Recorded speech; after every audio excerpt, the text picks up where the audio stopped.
ಈ ದಿವಸ ಕರ್ನಾಟಕ ರತ್ನ ಹೃದಯವಂತ ಯುವರಾಜ ಪುನೀತ್ ರಾಜ್ಕುಮಾರ್ ಅವರ ಜನ್ಮದಿನ. ಮಾನವೀಯ ಮೌಲ್ಯಗಳಿಗೊಂದು ಹೊಸ ಭಾಷ್ಯ ಬರೆದಂತ ಒಬ್ಬ ಮಾನವೀಯ ಅತ್ಯುನ್ನತ ಗುಣವುಳ್ಳಂತ ವ್ಯಕ್ತಿ ಕಣ್ಣಿಂದ ಮರೆಯಾಗಿ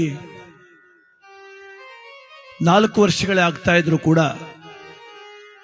ಎಲ್ಲರ ಹೃದಯದಲ್ಲೂ ಚಿರಸ್ಥಾಯಿಯಾಗಿ ಉಳ್ಕೊಂಡಿದ್ದಾರೆ ಪುನೀತ್ ರಾಜ್ಕುಮಾರ್ ಅವರು. ನೋಡಿ, ನಟನೆಯಿಂದಲ್ಲ, ಶ್ರೀಮಂತಿಕೆಯಿಂದಲ್ಲ, ದೊಡ್ಡ ಕುಟುಂಬದಿಂದಲ್ಲ, ತನ್ನದೇ ಆದ ವಿಶಿಷ್ಟವಾದ ಗುಣದಿಂದ ಪುನೀತ್ ರಾಜ್ಕುಮಾರ್ ಉಳ್ಕೊಂಡಿರೋದು. ಇಡೀ ನಾಡು, ಇಡೀ ದೇಶ, ಜಾತಿ ಧರ್ಮಗಳ ಗೋಡೆ ದಾಟಿ ಪ್ರೀತಿಸಿ, ಪೂಜಿಸಿ, ಭಜಿಸಿ ನಿತ್ಯವೂ ಸ್ತುತಿಸುವಂತ ಏಕೈಕ ಜೀವವಾಗಿ ಪುನೀತ್ ರಾಜ್ಕುಮಾರ್. ಅಂಥವರ ಮೌಲ್ಯಗಳು ಈ ಪ್ರಸ್ತುತ ಕಾಲಘಟ್ಟದಲ್ಲಿ ಅತ್ಯವಶ್ಯಕತೆಯಿಂದ ನಮಗೆ ಬೇಕಾಗಿದೆ. ಪುನೀತ್ ರಾಜ್ಕುಮಾರ್ ಹುಟ್ಟು ಬರ್ತಾರಿಲ್ವೋ ನಮಗೆ ಗೊತ್ತಾಗಲ್ಲ, ಆದರೆ ಅಂಥ ಗುಣಗಳು ನಮ್ಮಲ್ಲೆಲ್ಲರಲ್ಲೂ ಹುಟ್ಟು ಬರಲಿ ಅಂತೇಳಿ ಆಶಿಸೋಣ. ಪುನೀತ್ ರಾಜ್ಕುಮಾರ್ ಅವರಿಗೆ ನಮ್ಮೆಲ್ಲರ ಭಾವ ನಮನವನ್ನ ಅರ್ಪಣೆ ಮಾಡಿ. ಕನ್ನಡಮ್ಮನ ಮುದ್ದಿನ ಕಂದ, ಕರ್ನಾಟಕ ರತ್ನ ನೀನೇ ಚಂದ. ಕನ್ನಡಮ್ಮನ ಮುದ್ದಿನ ಕಂದ, ಕರ್ನಾಟಕ ರತ್ನ ನೀನೇ ಚಂದ.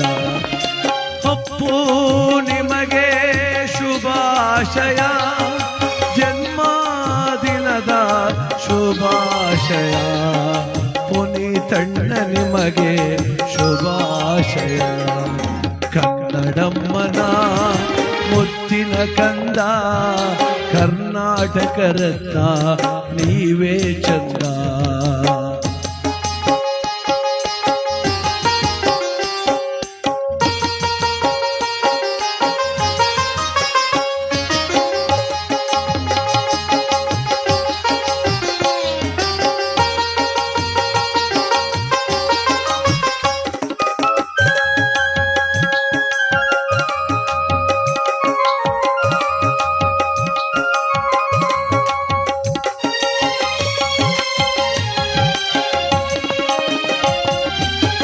ನಟನ ಮನೆಯ ವರವಾಗಿ ಬಂದಿರಿ, ಕರುನಾಡ ಕೀರ್ತಿಯ ಎತ್ತಿ ನೀವು ಹಿಡಿದಿರಿ.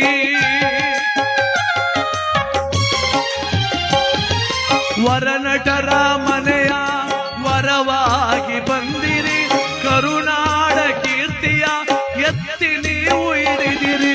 ಮರೆಯಾದರೂ ಮಾಣಿಕ್ಯ ನೀವು, ಎಲ್ಲರ ಮನದಲ್ಲೂ ಸ್ಥಿರವಾದಿರಿ. ಕನ್ನಡಮ್ಮನ ಮುತ್ತಿನ ಕಂದ, ಕರ್ನಾಟಕ ರತ್ನ ನೀವೇ ಚಂದ.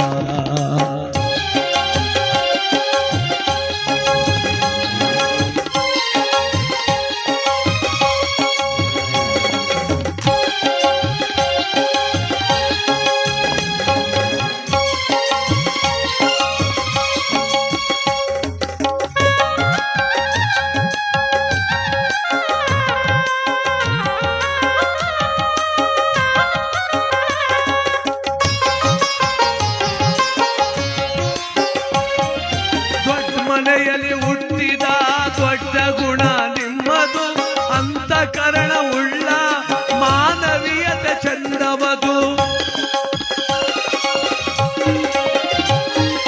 ದೊಡ್ಡ ಮನೆಯಲ್ಲಿ ಹುಟ್ಟಿದ ದೊಡ್ಡ ಗುಣ ನಿಮ್ಮದು, ಅಂತಃಕರಣ ಉಳ್ಳ ಮಾನವೀಯತೆ ದೊಡ್ಡದು. ನಿಮ್ಮ ನಗು ಮುಖವೇ ಚಂದ,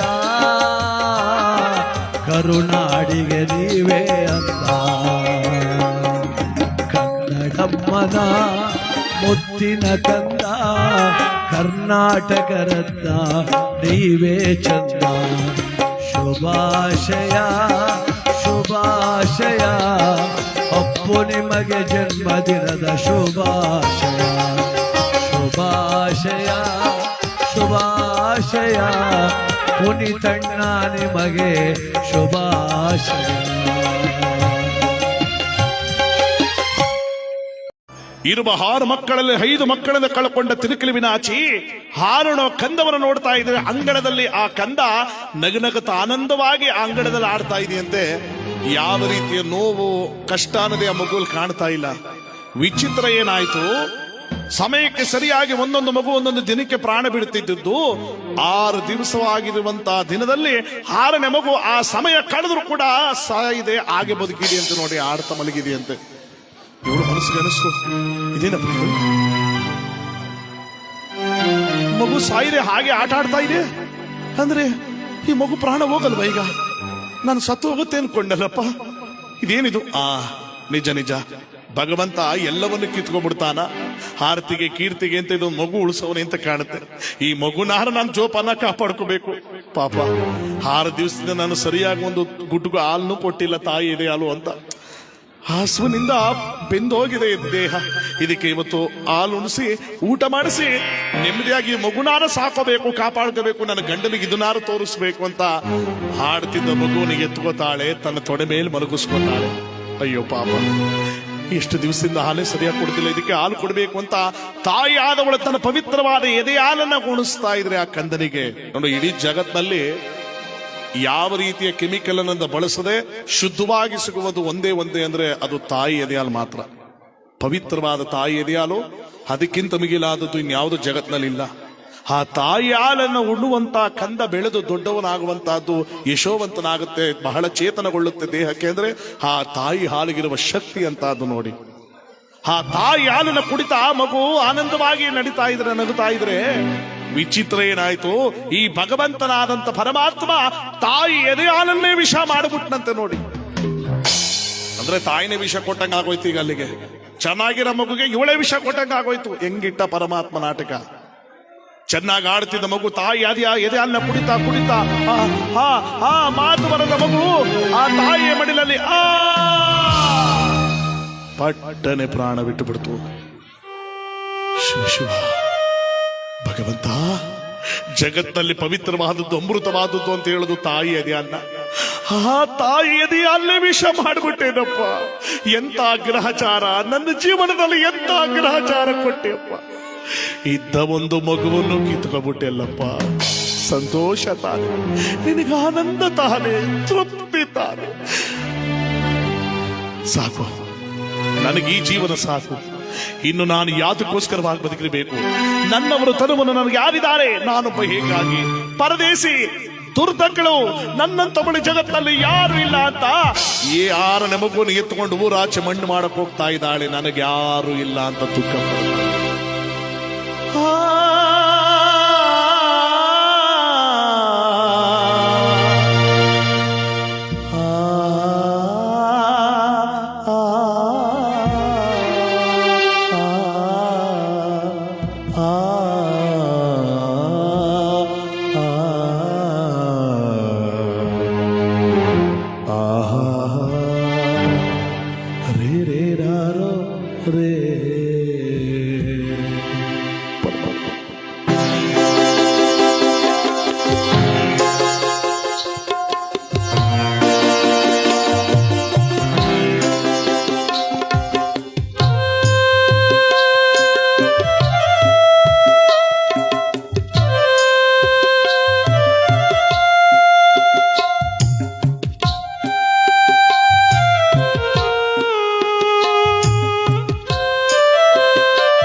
ನೀನೆಲ್ಲಿ ನಡೆದು ಎಲ್ಲೆಲ್ಲೆಲ್ಲೋ ಲೋಕವೇ, ಈ ಲೋಕವೆಲ್ಲ ಘೋರ, ಎಲ್ಲೆಲ್ಲೋ ಶೋಕವೇ.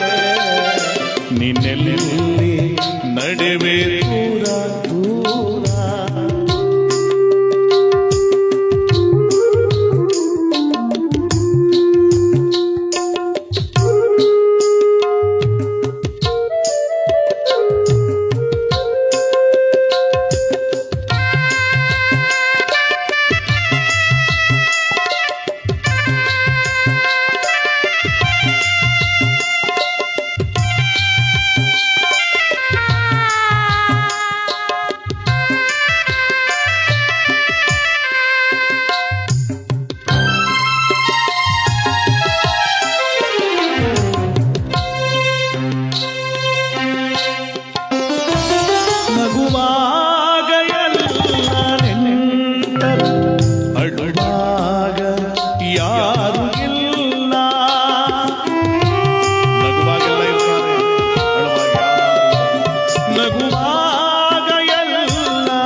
ಗುರಿಕಾರ ನೀನೆಲ್ಲಿ ದೂರ ಎಲ್ಲೆಲ್ಲೋ ಲೋಕವೇ ಈ ಲೋಕವೆಲ್ಲ ಘೋರ ಎಲ್ಲೆಲ್ಲೋ ಶೋಕವೇ ನೀನೆಲ್ಲಿ ನಡುವೆ ದೂರ ದೂರ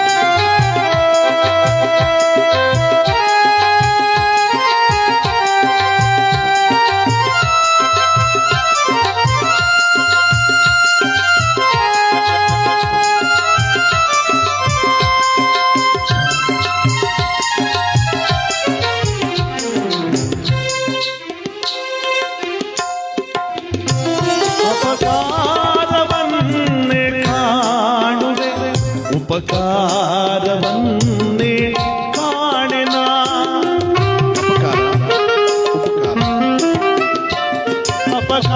ಅಪಕಾರವನ್ನೇ ಕಾಣುವೆ ಉಪಕಾರವನ್ನೇ ಕಾಣೆನ ನಿಸ್ವಾರ್ಥಕ್ಕೆಲ್ಲಿ ಬೆಲೆಗಿದೆ ಇದುವೇ ಇದುವೇ ವಿಧಿಯಾಟ ನೀನೆಲ್ಲಿ ನಡೆದು ನೀನೆಲ್ಲಿ ನಡೆವೆ ದೂರ ಎಲ್ಲೆಲ್ಲೋ ಲೋಕವೇ ಈ ಲೋಕವೆಲ್ಲ ಘೋರ ಎಲ್ಲೆಲ್ಲೋ ಶೋಕವೇ ನೀನೆಲ್ಲಿ ನಡೆವೆ ದೂರ ದೂರ ದೂರ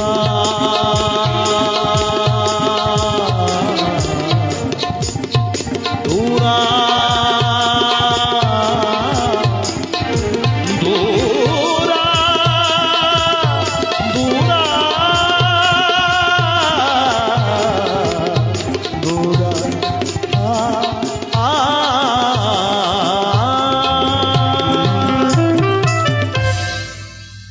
ತನ್ನ ಹಾರನೆ ಮಗು ಹಾರಣುವ ಕಂದನನ್ನು ಕೂಡ ಮಣ್ಣು ಮಾಡಿ ಹೂರಾಚೆ ಯೋಚನೆ ಮಾಡಿಬಿಟ್ಲು. ನನ್ನ ಕಟ್ಕೊಂಡು ಗಂಡ ನನ್ನ ಜೊತೆಗಿಲ್ಲ, ನನ್ನ ಮಕ್ಕಳು ನನ್ನ ಜೊತೆಗಿಲ್ಲ, ಅಕ್ಕಪಕ್ಕದ ಜನ ನನ್ನ ಜೊತೆಗಿಲ್ಲ, ನಾನೊಬ್ಬಳೇ ಇನ್ನು ಯಾತಕ್ಕೋಸ್ಕರ ಬದುಕಿರಬೇಕು, ಯಾರಿಗೋಸ್ಕರ ಬದುಕಿರಬೇಕು?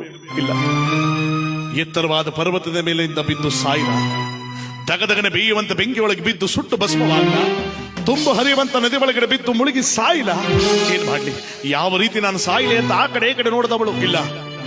ಎತ್ತರವಾದ ಪರ್ವತದಿಂದ ಬಿದ್ದು ನನ್ನ ಪ್ರಾಣವನ್ನ ಕಚ್ಚಿಬಿಡಬೇಕು ಪರಮಾತ್ಮ ಅಂತ ಬರಬರನೆ ಓಡಿ ಪರ್ವತದ ಮೇಲೆ ಬೆಟ್ಟದ ಮೇಲೆ ಹೋಗಿ ನಿಂತುಕೋತಾಳಂತೆ. ಯಾರು ತಿರುಕಿರುವಿನಾಚಿ, ಏ ಪರಮೇಶ್ವರ, ಕಾಲಭೈರೇಶ್ವರ, ನನ್ನ ಮಕ್ಕಳು ಕಿತ್ಕೊಂಡೆ, ನನ್ನ ಗಂಡನ ಕಿತ್ಕೊಂಡೆ, ನನ್ನ ಸಂಸಾರ ಕಿತ್ಕೊಂಡೆ, ನನ್ನ ಇಡೀ ಸರ್ವಸ್ವನ ಕಿತ್ಕೊಂಡೆ, ಇನ್ನು ನನ್ನನ್ನು ಯಾಕೆ ಉಳಿಸಿದೀಯಪ್ಪ?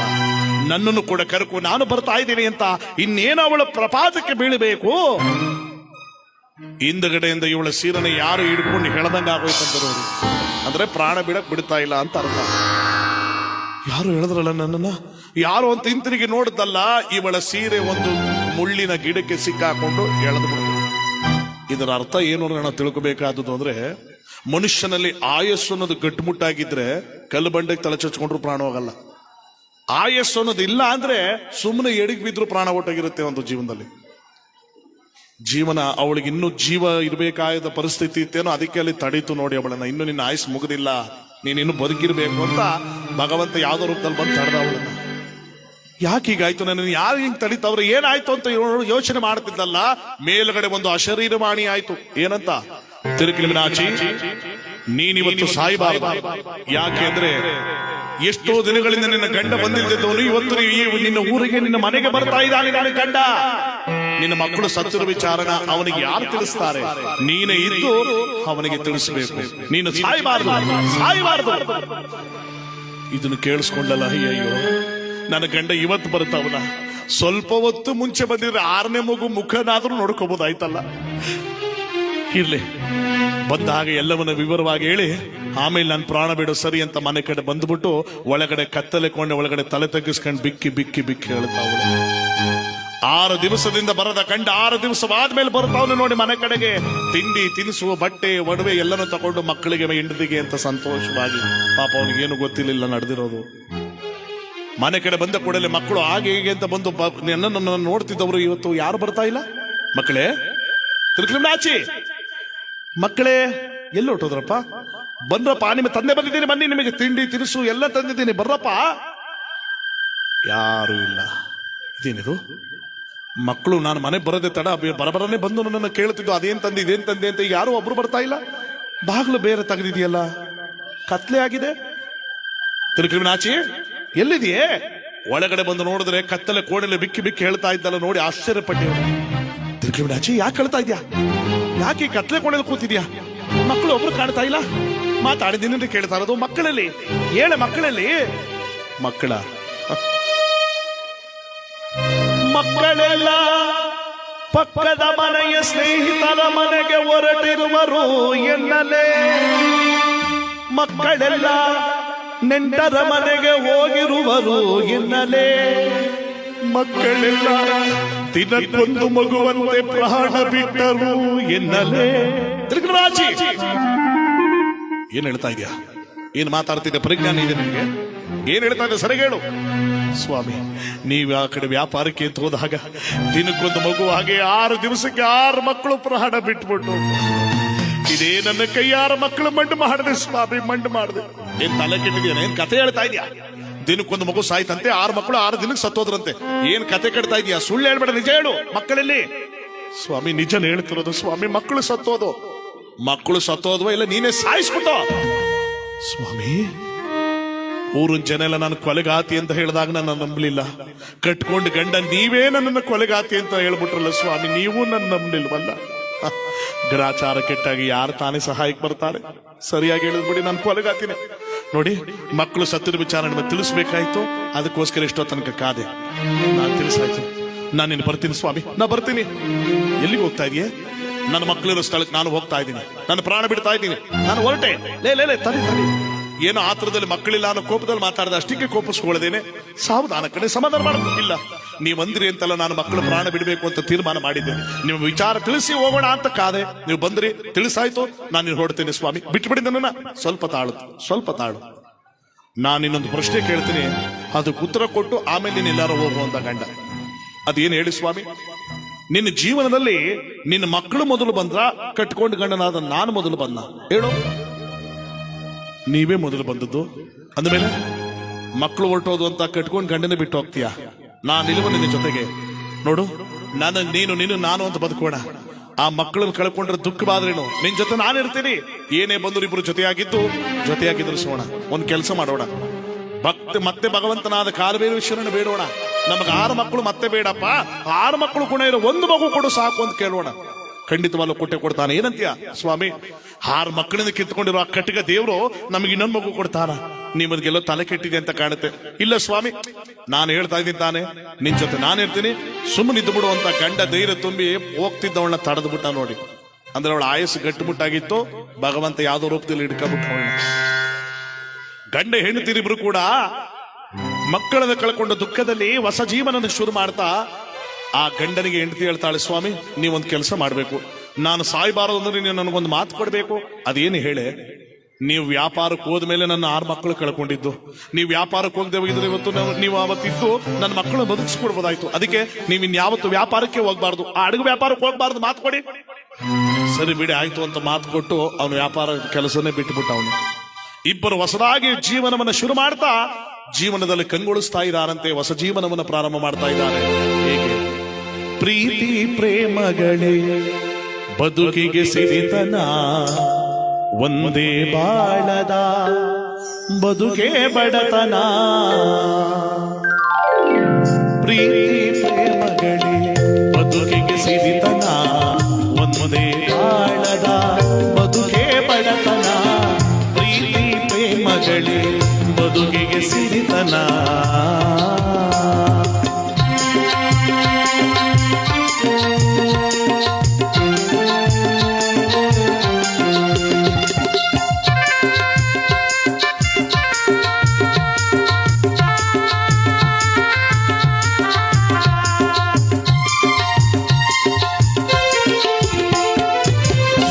ಉಪವಾಸ ವನವಾಸ ದೈವಾಧೀನ, ಅದಕ್ಕಾಗಿ ಕೊರಗುವುದು ಜಗದೊಳು ಬಲುಹೀನ. ಈ ಉಪವಾಸ ವನವಾಸ ದೈವಾಧೀನ, ಅದಕ್ಕಾಗಿ ಕೊರಗುವುದು ಜಗದೊಳು ಬಲುಹೀನ. ಹಿತಾಗೆ ಇರಬೇಕು ಕೊಟ್ಟಿದ್ದು ತಿನ್ನಬೇಕು, ಹಿತಾಗೆ ಇರಬೇಕು ಕೊಟ್ಟಿದ್ದು ತಿನ್ನಬೇಕು. ಅದ ಶಿವನು ಕರೆದಾಗ ನಡಿಬೇಕು.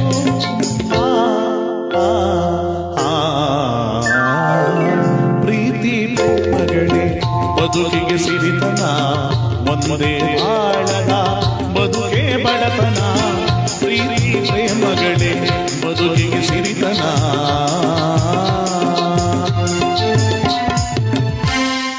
ಹೊಸದಾಗಿ ಜೀವನ ಶುರು ಮಾಡಿದ್ರಲ್ಲ, ವಿಚಿತ್ರ ಏನಾಯ್ತು ಗೊತ್ತಾ? ಹೊಸದಾಗಿ ಜೀವನ ಶುರು ಮಾಡಿದ ಕೆಲವೇ ದಿನಗಳು, ಕೆಲವೇ ಒಂದು ವರ್ಷದಲ್ಲಿ ಮತ್ತೊಂದು ಮಗು ಜನ್ಮ ಕೊಟ್ಟುಬಿಟ್ಲು. ನೋಡಿ ತಿರುಕಲಿವಿನಾಚಿ, ಇದೇನಪ್ಪ ಇದು? 6 ಮಕ್ಕಳು ಕಿತ್ಕೊಂಡು ಭಗವಂತ ಮತ್ತೊಂದು ಮಗು ಯಾಕೆ ಕೊಟ್ಟ? ಇರುವ 6 ಮಕ್ಕಳಲ್ಲಿ ಒಂದು ಮಗುನ ಉಳಿಸ್ಬಿಡ್ಬೋದಾಯ್ತಲ್ಲ, ಯಾಕೆ ಇನ್ನೊಂದು ಮಗು ಕೊಟ್ಟ?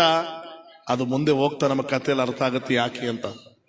ಆ ಮಗುವನ್ನ ಹುಟ್ಟಿದ ಕೂಡಲೇ ಆ ಮಗುವಿಗೆ ಶಂಕರ ಅಂತ ನಾಮಕರಣ ಮಾಡಿ, ಆ ಶಂಕರ ಅಂತ ನಾಮಕರಣ ಮಾಡಿ ಆ ಮಗುವಿನ ಜೊತೆ ಆನಂದವಾದ ಹೊಸ ಜೀವನವನ್ನು ಶುರು ಮಾಡ್ತಾ ಕಾಲ ಕಳೆದ್ರು ಗಂಡ ಹೆಂಡತಿರು. ಆ ಕಾಲ ಕಳೆದ ಏನಾಯ್ತು, ಈಗ ಅರಮನೆ ಕಡೆ ಬನ್ನಿ. ಕಥೆ 2 ಭಾಗ ಆಗಿತ್ತಲ್ಲ, ಈ ಕಡೆ ಬನ್ನಿ ಈಗ ಅರಮನೆ ಕಡೆ. ನೆನ್ನೆನೋ ಮೊನ್ನೆನೋ ನೋಡಿ ಮಕ್ಕಳು ವಿದ್ಯಾಭ್ಯಾಸಕ್ಕೆ ಅಂತ ಹೋಗಿದ್ರಲ್ಲ, ಬೆಳೆದು ದೊಡ್ಡವರಾಗಿ ಪ್ರಾಪ್ತ ವಯಸ್ಸು, ಪ್ರಾಯದ ವಯಸ್ಸು, ಮದುವೆ ವಯಸ್ಸು ಬಂದ್ಬಿಟ್ಟಿದ್ದಾರೆ. ಯಾರೋ ರಾಜಶೇಖರ ಮತ್ತು ಮಿತವಚನ ಸಕಲ ಗುಣಗಳನ್ನು ಕಲಿತು ವಿದ್ಯಾಭ್ಯಾಸವನ್ನು ಮುಗಿಸಿ ಅರಮನೆ ಕಡೆ ಬಂದಾಗ ಸತ್ಯೇಂದ್ರ ಚೋಳ ಹೇಳ್ತಾನೆ, ನನ್ನ ಅವಧಿ ಮುಗಿತು, ಇನ್ನು ನನ್ನ ಮಗನಾದ ರಾಜಶೇಖರ ರಾಜ್ಯದ ಪಟ್ಟಾಭಿಷೇಕ ಮಾಡಿಸಿ ವೈಭೋಗವಾಗಿ ಅಧಿಕಾರ ಕೊಟ್ಟು ನಾನು ನೆಮ್ಮದಿಯಿಂದ ಜೀವನ ಕಳಿಬೇಕು ಅಂತ ರಾಜಶೇಖರನಿಗೆ ರಾಜ್ಯದ ಪಟ್ಟಾಭಿಷೇಕ ಕೊಟ್ಟು ರಾಜ್ಯದ ರಾಜನನ್ನಾಗಿ ಮಾಡ್ತಾರೆ. ಆಗ ರಾಜಶೇಖರ ಹೇಳ್ತಾನೆ, ಅಪ್ಪಾಜಿ ರಾಜನ ಮಗ ರಾಜ ಆದ್ಮೇಲೆ ಮಂತ್ರಿ ಮಗ ಮಂತ್ರಿ ಆಗ್ಬೇಕು ತಾನೆ. ಮಂತ್ರಿಗಳಾದ ಪತಿಮೋಹಿಪನ ಮಗನಾದ ಮಿತವಚನ ನನ್ನ ಸ್ನೇಹಿತ, ಅವನನ್ನೇ ಮಂತ್ರಿ ಮಾಡ್ಬಿಟ್ರೆ ನಾವೀರು ರಾಜ್ಯನ ಚೆನ್ನಾಗಿ ನೋಡ್ಕೋತೀವಿ ಅಪ್ಪಾಜಿ, ಅಷ್ಟೇ ತಾನೆ. ಮಿತವಚನ ಬಾರಪ್ಪ, ನಿನಗಾಗಿ ಮಂತ್ರಿ ಸ್ಥಾನ ಖಾಲಿ ಇದೆ, ಬಾ ಕುಳಿತುಕೋ ಅಂತ ಮಂತ್ರಿ ಸ್ಥಾನ ಕುಣಿಸಿ ಮಂತ್ರಿಯನ್ನಾಗಿ ಮಾಡಿದ್ರು. ಇಬ್ಬರು ಸ್ನೇಹಿತರು ರಾಜ ಮಂತ್ರಿಗಳಾಗಿ ಸಾಮ್ರಾಜ್ಯವನ್ನು ವೈಭೋಗವಾಗಿ ಬೆಳೆಸ್ತಾ ಉದ್ಧಾರ ಮಾಡಲು ನಿರತರಾದ್ರಲ್ಲ. ರಾಜ್ಯ ಕಟ್ಟಿದ ಕೆಲವೇ ದಿನಗಳಲ್ಲಿ ಆಗೇನಾಯ್ತು, ಆ ಪುಣ್ಯವಾದ ಧರ್ಮಾವತಿ ಪಟ್ಟಣದ ಕಾಡಿನಲ್ಲಿ ಗಡಿಯಲ್ಲಿ ವಾಸ ಮಾಡುವಂತ ಕಾಡು ಜನರ ಒಂದು ಇಂಡು ಅರಮನೆ ಆಸ್ಥಾನದ ಕಡೆ ಬರುತ್ತಂತೆ. ಮಂತ್ರಿಗಳು ಹೇಳ್ತಾರೆ, ಪ್ರಭು ನಮ್ಮ ಗಡಿನಾಡಿನ ಪ್ರದೇಶದ ಜನ ಬಂದಿದ್ದಾರೆ ಪ್ರಭು, ನೀವು ನೋಡ್ಬೇಕು ಅಂತ. ಹೌದಾ, ಕಳಿಸಿ ಅವರನ್ನ ಒಳಗಡೆ ಬಂದ ಕೂಡಲೇ ಅವರು ಇರುವರನ್ನ ನೋಡ್ತಾನೆ. ಆ ರಾಜಶೇಖರ